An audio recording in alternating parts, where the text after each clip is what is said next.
जय Shri Krishna Radhe Govind. Welcome back to Kanhamrit. तो आज है महाशिवरात्रि का पावन पर्व, वो दिन जिस दिन माता पार्वती और भगवान श्री महादेव का विवाह हुआ था। माता पार्वती और भगवान शंकर ने आज ही के दिन गृहस्थ जीवन में प्रवेश किया था और अपने उस उच्च गृहस्थ से आज तक महादेव और माता पार्वती हम सभी गृहस्थियों को यह समझा रहे हैं कि हमें गृहस्थ जीवन में किस प्रकार रहना चाहिए और उनकी ये जो कृपा है ये हम सभी को कृतार्थ कर रही है। आप सभी को आज के पावन दिन महाशिवरात्रि की अनंत और अनंत शुभकामनाएं। माता पार्वती और भगवान श्री महादेव का ये जो व्रत है महाशिवरात्रि, ये सभी मनोकामनाओं को पूर्ण करने वाला है। इस दिन अगर किसी भी कारण से आपने व्रत नहीं भी किया है तब भी आपको महाशिवरात्रि की संपूर्ण कथा अवश्य ही सुननी चाहिए। शास्त्रों में कहा गया है कि जो व्यक्ति पूरे भक्ति भाव और समर्पण के साथ महाशिवरात्रि की कथा का श्रवण करता है, भोलेनाथ उससे सहज ही प्रसन्न हो जाते हैं। तो आइए अब हम महाशिवरात्रि की पौराणिक कथा के अंत में प्रवेश करते हैं। चलिए कथा को शुरू करते हैं। पूर्व काल में चित्रभानु नामक एक शिकारी था। वह शिकारी जानवरों की हत्या करके अपने परिवार का पालन पोषण करता था। वह एक साहूकार का कर्जदार था। उसने उससे कई सारा कर्ज ले रखा था, लेकिन उसका ऋण समय पर न चुका सकने के कारण वो साहूकार उस शिकारी से बहुत क्रोधित था। साहूकार ने शिकारी को शिव मठ में बंदी बना लिया। संयोग से वह दिन था महाशिवरात्रि का। शिकारी ध्यान मग्न होकर शिव संबंधी धार्मिक बातें सुनता रहा, जो भी वहां उस शिव मठ में पंडितों द्वारा या सुयोग्य ब्राह्मणों द्वारा करवाई जा रही थी। चतुर्दशी को उसने शिवरात्रि व्रत की कथा भी सुनी। शाम होते ही साहूकार ने उसे अपने पास बुलाया और ऋण चुकाने के विषय में बात की। शिकारी अगले दिन सारा ऋण लौटा देने का वचन देकर बंधन से छूट गया। अपनी दिनचर्या की भांति वह उस दिन भी जंगल में शिकार के लिए निकल गया, लेकिन उस दिन उसका भाग्य उसके साथ नहीं था। दिन भर बंदी गृह में रहने के कारण भूख प्यास से वह बहुत ही ज्यादा व्याकुल हो रहा था। शिकार खोजता हुआ वो बहुत दूर तक निकल गया, पर उसे कोई भी शिकार नहीं मिला। जब अंधकार हो गया तो उसने विचार किया कि रात मुझे जंगल में ही बितानी पड़ेगी, क्योंकि अभी तक तो मुझे कोई भी शिकार नहीं मिला है। वह वन एक तालाब के किनारे एक बेल के पेड़ पर चढ़ गया और रात बिताने का इंतजार करने लगा। उसने सोचा कि अगर मैं इस बेल के वृक्ष पर चढ़कर इसकी झाड़ियों में छिपकर बैठ जाऊंगा तो कोई भी पशु मुझे देख नहीं पाएगा, और जब वह इस तालाब पर जल पीने आएगा तब मैं धीरे से उसका शिकार कर लूंगा। यह सोचकर वह बेल के वृक्ष पर चढ़ गया। बिल्व वृक्ष के नीचे एक शिवलिंग था, जिसके बारे में उस शिकारी को कुछ भी नहीं पता था, क्योंकि वो शिवलिंग पूर्णतः बिल्व पत्रों से ढका हुआ था। पड़ाव बनाते समय उस शिकारी ने जो भी टहनियां तोड़ी वे संयोग से शिवलिंग पर गिरती चली गई। इस प्रकार दिन भर भूखे प्यासे शिकारी का व्रत भी हो गया और शिवलिंग पर बिल्व पत्र भी असहज ही चढ़ गए। एक पहर रात्रि बीत जाने पर एक गर्भिणी हिरणी तालाब पर पानी पीने पहुंची। शिकारी ने धनुष पर तीर चढ़ाकर ज्यों ही प्रत्यंचा खींची, वो हिरणी समझ गई कि जरूर यहाँ पर कोई शिकारी मेरा शिकार करना चाह रहा है। हिरणी बोली, मैं गर्भिणी हूँ, तुम क्यों मुझे मारना चाहते हो? तब वह शिकारी कहने लगा, मेरे ऊपर बहुत सारा कर्ज है और शिकार करके ही मैं अपने परिवार का पालन करता हूँ, इसलिए मैं तुम्हें मारना चाहता हूँ। हिरणी कहने लगी, मैं गर्भवती हूँ, शीघ्र ही प्रसव करूंगी। तुम एक साथ दो जीवों की हत्या करोगे, जो तुम्हारे लिए ठीक नहीं होगा। मैं अपने बच्चे को जन्म देकर शीघ्र ही तुम्हारे समक्ष प्रस्तुत हो जाऊंगी, तब तुम मेरा शिकार कर लेना। शिकारी ने प्रत्यंचा ढीली कर दी और हिरणी जंगली झाड़ियों में लुप्त हो गई। प्रत्यंचा चढ़ाने तथा ढीली करने के वक्त कुछ बिल्व पत्र अनायास ही टूटकर शिवलिंग पर गिर गए। इस प्रकार उसने अनजाने में ही भगवान भोलेनाथ की महाशिवरात्रि के दिन प्रथम पहर का पूजन कर दिया। कुछ ही देर बाद एक और हिरणी उधर से निकली। शिकारी की प्रसन्नता का ठिकाना न रहा। उसने सोचा कि अब तो मैं इसका शिकार अवश्य ही करके रहूंगा। समीप आने पर उसने धनुष बाण चढ़ाया।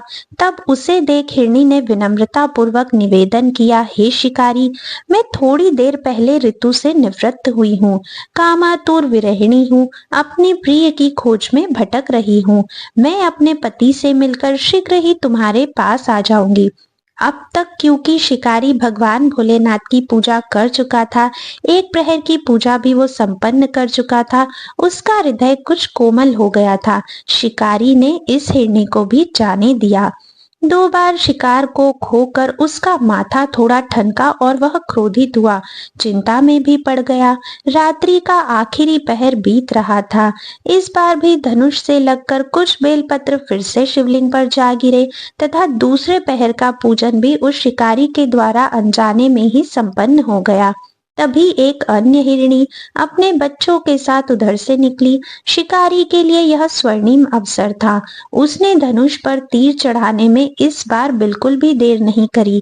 वह तीर छोड़ने ही वाला था कि हिरणी बोली, हे शिकारी, मैं इन बच्चों को इनके पिता के हवाले करके लौट आऊंगी। इस समय तुम कृपा कर मुझे मत मारो। शिकारी हंसा और बोला, सामने आए शिकार को छोड़ दूं, क्या मैं तुम्हें ऐसा मूर्ख लगता हूँ? इससे पहले मैं 2 बार अपना शिकार खो चुका हूँ। मेरे बच्चे भी भूख प्यास से व्यग्र हो रहे होंगे।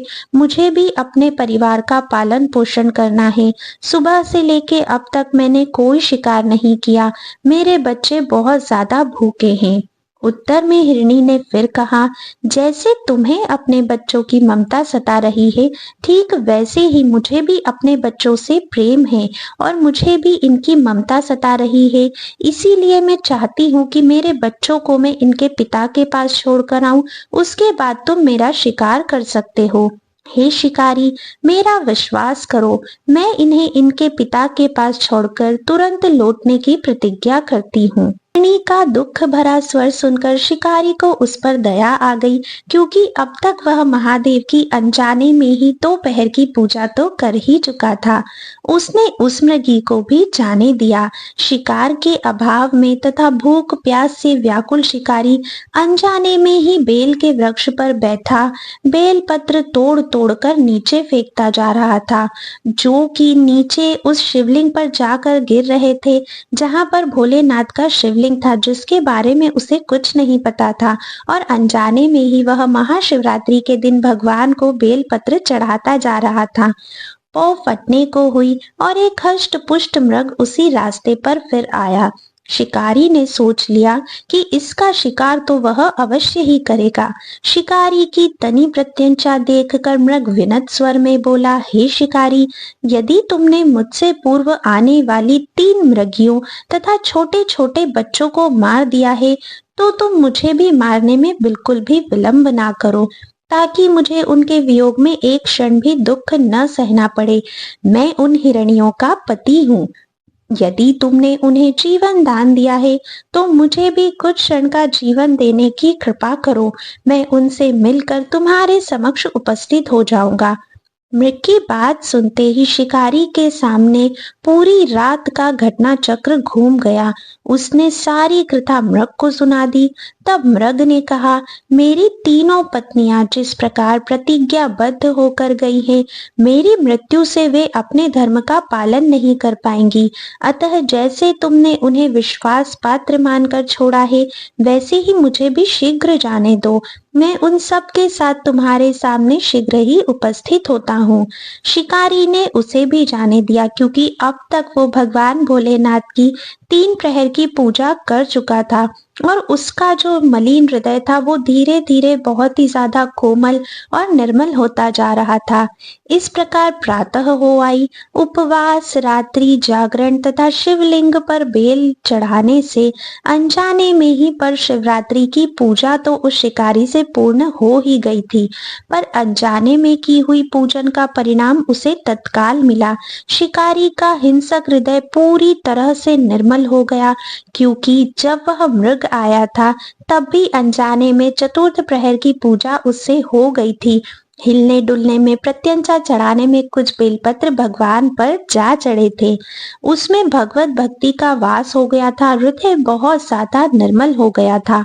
थोड़ी ही देर बाद वह मृग सपरिवार शिकारी के समक्ष उपस्थित हो गया, ताकि वह शिकारी उन सभी का शिकार कर सके, क्योंकि वे सभी उसे वचन देकर गए थे। किंतु जंगली पशुओं की ऐसी सत्यता, सात्विकता एवं सामूहिक प्रेम भावना देखकर उस शिकारी को बड़ी ग्लानि हुई। उसने सोचा कि पशु होकर भी ये लोग सत्य पर इतने दृढ़ तरीके से स्पष्टता से खड़े हैं, और एक मुझे देखो, मैं बस इनका शिकार करना चाहता हूँ, वो भी अपना पेट भरने के लिए। उन लोगों की ये सत्यता देखकर उसे बहुत दया आई, और फिर उस शिकारी ने उस मृग परिवार से कहा कि तुम सभी यहाँ से चले जाओ, अब मैं तुम में से किसी का भी शिकार नहीं करूंगा। और उस शिकारी ने उस संपूर्ण मृग परिवार को जीवन दान दे दिया। अनजाने में शिवरात्रि के व्रत का पालन करने पर भी शिकारी को मोक्ष की प्राप्ति हुई। जब मृत्यु काल में यमदूत उसके जीव को ले जाने आए, तो शिवगणों ने उन्हें वापस भेज दिया तथा शिकारी को शिवलोक ले गए। शिव जी की कृपा से ही अपने इस जन्म में राजा चित्रभानु अपने पिछले जन्म को याद रख पाए तथा महाशिवरात्रि के महत्व को जानकर उसका अगले जन्म में भी उनने पूर्ण समर्पण और विधि के साथ पालन किया। इस शिव कथा से हमें क्या संदेश मिलता है, ये जानना हम सभी के लिए बहुत ज्यादा जरूरी है। तो देखिए, शिकारी की इस कथा के अनुसार महादेव तो अनजाने में भी किए गए व्रत का फल देते हैं, पर वास्तव में महादेव शिकारी की दया भाव से प्रसन्न हुए हैं। अपने परिवार के कष्टों का ध्यान होते हुए भी शिकारी ने मृग परिवार को जाने दिया। यह करुणा ही वस्तुतः उस शिकारी को उन पंडित एवं पुजारियों से उत्कृष्ट बना देती है, जो कि सिर्फ रात्रि जागरण, उपवास एवं दूध, दही, बेलपत्र आदि द्वारा भगवान शिव को प्रसन्न कर लेना चाहते हैं। इस कथा में सबसे महत्वपूर्ण बात यह है कि इस कथा में अनजाने में हुए पूजन पर विशेष बल दिया गया है। इसका अर्थ यह नहीं है कि शिव किसी भी प्रकार से किए गए पूजन को स्वीकार कर लेते हैं, अथवा भोलेनाथ जाने या अनजाने में हुए पूजन में किसी भी प्रकार का कोई भी भेद नहीं करते। वास्तव में वह शिकारी शिव पूजन नहीं कर रहा था। इसका अर्थ यह भी हुआ कि वह किसी तरह के किसी फल की कामना भी नहीं कर रहा था। उसने मृग परिवार को समय एवं जीवन दान दिया, जो कि शिव पूजन के समान ही है। शिव का अर्थ ही कल्याण होता है। उन निरीह प्राणियों का कल्याण करने के कारण ही वह शिव तत्व को जान पाया तथा उसे भगवान शिव से साक्षात्कार हुआ। परोपकार करने के लिए महाशिवरात्रि का दिवस होना भी आवश्यक नहीं है। पुराण में 4 प्रकार के शिवरात्रि पूजन का वर्णन है: मासिक शिवरात्रि, प्रथम आदि शिवरात्रि तथा महाशिवरात्रि। पुराण वर्णित अंतिम शिवरात्रि है नित्य शिवरात्रि। वस्तुतः प्रत्येक रात्रि ही शिवरात्रि है। अगर हम उन परम कल्याणकारी आशुतोष भगवान में स्वयं को लीन कर दे तथा कल्याण मार्ग का अनुसरण करें, वही शिवरात्रि का सच्चा व्रत हो। ये थी महाशिवरात्रि की पुराणों में दी गई संपूर्ण कथा, जो मैंने आप लोगों को श्रवण करवाई है। क्यों ना आज से हम सब भी ये संकल्प करें कि भगवान के लिए तरह तरह की चीजें करना सही है, लेकिन सही मायनों में भगवान की जो भक्ति है वो लोगों पर कृपा करना है, करुणा करना है, उनसे बैर नहीं करना है, हमारी वजह से कोई आहत ना हो सके। हम अपने ही कल्याण के बारे में सिर्फ ना सोचें, क्योंकि जब हम दूसरों के बारे में सोचते हैं, दूसरों को सुख देने के लिए सोचते हैं, तभी सही मायनों में भगवान हमसे प्रसन्न होते हैं। आप सभी के लिए और आपके संपूर्ण परिवार के लिए ये महाशिवरात्रि अत्यंत शुभ हो, ऐसी मैं कामना करती हूँ। भोलेनाथ महादेव की जैसे भी आप लोग पूजा कर सको, जिस भी प्रकार उनके लिए उपासना कर सको, उसे भोलेनाथ अवश्य ही स्वीकार करे। आज की इस कथा में बस इतना ही था। आई होप आप सभी ने इस कथा को संपूर्णतः श्रवण किया होगा और भगवान भोलेनाथ की भक्ति में आप सभी अब लीन होने वाले हैं। तो चलिए, अब हम सभी मिलेंगे नेक्स्ट वीडियो में। आप लोगों से एक विनती मैं अवश्य करूंगी कि इस कथा को आप लोग ज़्यादा से ज़्यादा लोगों तक पहुंचाइए, ताकि सभी लोगों को ये बात अच्छे से समझ में आ सके कि महाशिवरात्रि का सही अर्थों में मतलब क्या होता है और किस प्रकार से हम लोग भगवान की सेवा, पूजा या उनकी उपासना करके, उन्हें प्रसन्न करके उनकी कृपा को प्राप्त कर सकते हैं। चलिए नेक्स्ट वीडियो में मिलते हैं, तब तक के लिए राधे राधे।